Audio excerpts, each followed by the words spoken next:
أعوذ بالله من الشيطان الرجيم.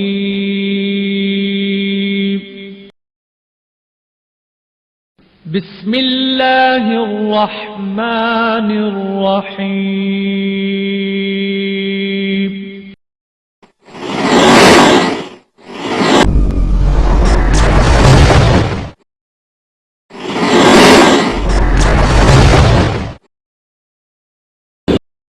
قرآن کریم کی تلاوت میں ناظرہ فعل، حدیث میں ناظرہ فعل، تاریخ میں زیرو، جنرل نالج میں زیرو، مگر جھوٹ اور خیانت میں ہیرو.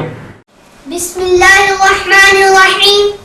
اللہم صل علی سیدنا و مولانا محمد. اللہم صل علی سیدنا و مولانا محمد. آپ سب میرے ساتھ مل کر پڑھیے. اللہم صل علی سیدنا و مولانا محمد. انکل، آپ انوار اسلامی کے ڈائریکٹر جنرل ہیں. آپ راولپنڈی کی زد یونیورسٹی میں پروفیسر ہیں.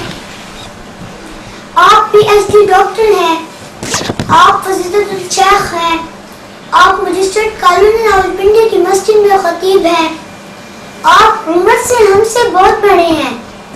آپ کی گفتگو تو بہت معیاری ہونی چاہیے، لیکن مجھے افسوس سے کہنا پڑتا ہے کہ ہمارے محلے کے ماجی گجر اور آپ کی زبان ایک جیسی ہے. اگر آپ کو میرے موقف سے اختلاف ہے تو پھر اپنا کلپ سنیں اور مرغ مسلم بنائیں، پکائیں، حلوہ ہو، فروٹ ہو، خشک میوہ ہو. کیا کریں گے آپ؟ کہا میں کھاؤں گا اور ان کو پہنچ جائے گا.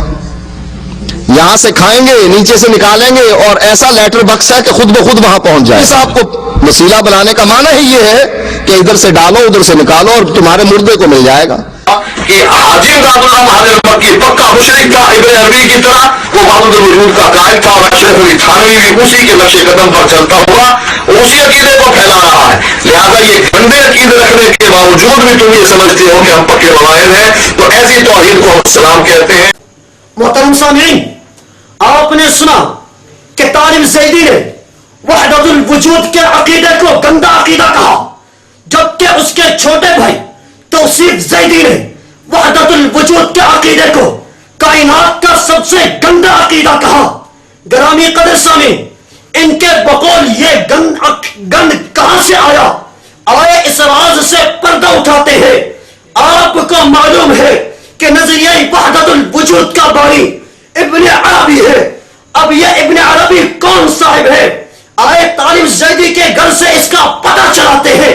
حقیقت ہے کہ وحدت الوجود کا یہ نظریہ اہل حدیثوں کے گھر سے ہی نکلا. اب تم اسے شرک کہو تو تمہاری مرضی، اسے گند کہو تو بھی تمہاری ہی چیز ہے. انہوں نے کہا کہ اچھا اللہ جب آسمان نہیں تھے تو عرش کہاں تھا؟ تو اس کا جواب انہوں نے یہ دیا کہ کان عرشہ علی الماء. جب آسمان نہیں تھا تو اللہ تعالیٰ کا عرش پانی پر تھا. اچھا جب پانی نہیں تھا تو پھر وہ عرش کہاں پر تھا؟ کہا وہ میرے باپ پر تھا. اچھا تمہارا باپ کس پر تھا؟ تیری ماں پر تھا.